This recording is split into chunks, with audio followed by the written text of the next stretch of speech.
আশ্রয় ও অভিবাসন নীতিতে বড় ধরনের পরিবর্তন আনতে যাচ্ছে যুক্তরাজ্য। এই নীতি হবে ইউরোপের আরেক দেশ ডেনমার্কের অভিবাসন নীতির মতো। নতুন নীতির কারণে আশ্রয় প্রার্থীরা নানা ধরনের সমস্যায় পড়তে পারেন বলে আশঙ্কা প্রকাশ করেছে বিভিন্ন মানবাধিকার সংস্থা।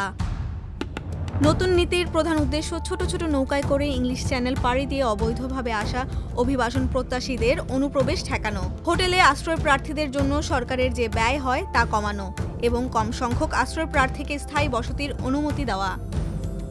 গত 2 বছরে যুক্তরাজ্যে আশ্রয় প্রার্থীদের আবেদনের সংখ্যা ব্যাপক হারে বৃদ্ধি পেয়েছে। আবেদনের এই সংখ্যা ক্ষমতাসীন লেবার সরকারের ওপর চাপ বাড়াচ্ছে।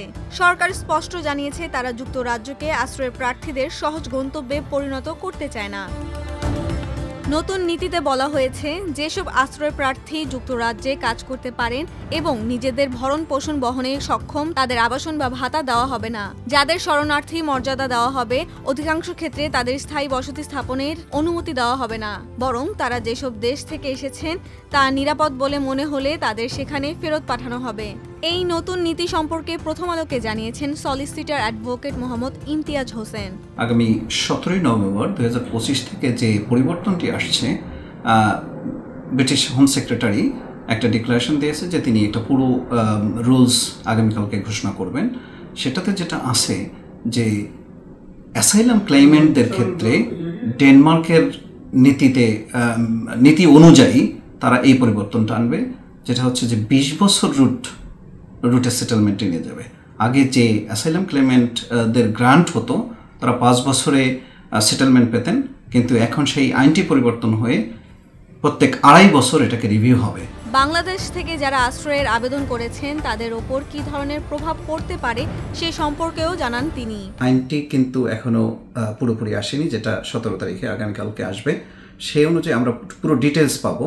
তবে ধারণা করা হচ্ছে যেভাবে ইউকের ইমিগ্রেশন পলিসি তারা যেভাবে চেঞ্জ করে, তারা রেট্রোস্পেক্টিভ এফেক্ট দেয় না।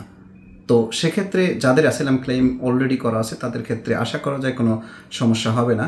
তবে তারা একটা ডেট দিয়ে দিবেন, আগামীকালকে আমরা জানতে পারবো যে এটা কবে এটা ইমপ্লিমেন্ট করবে এবং কিভাবে ইমপ্লিমেন্ট করবে। মানবাধিকার সংস্থাগুলো বলছে এই নীতি যুদ্ধ, নির্যাতন বা প্রাণহানির ভয়ে পালিয়ে আসা প্রকৃত শরণার্থীদের জন্য ঝুঁকিপূর্ণ হতে পারে। সরকারি সুবিধা কমে গেলে অনেকেই মৌলিক সুরক্ষা থেকেও বঞ্চিত হতে পারেন। বিশ্লেষকেরা বলছেন, একদিকে ব্যয় কমানো, অন্যদিকে কড়াকড়ি বাড়ানো, দুই মিলিয়ে অভিবাসন ব্যবস্থা আরও কঠোর হয়ে উঠছে। যুক্তরাজ্যের এই নতুন নীতি কার্যকর হলে সবচেয়ে বেশি প্রভাব পড়বে যাদের আবেদন এখনও প্রক্রিয়াধীন। আইনজীবীরা বলছেন, প্রতিটি ধাপে এখন সঠিক কাগজপত্র, আইনি পরামর্শ এবং সময়মতো আবেদন আগের যে কোনো সময়ের চেয়ে বেশি গুরুত্বপূর্ণ হবে।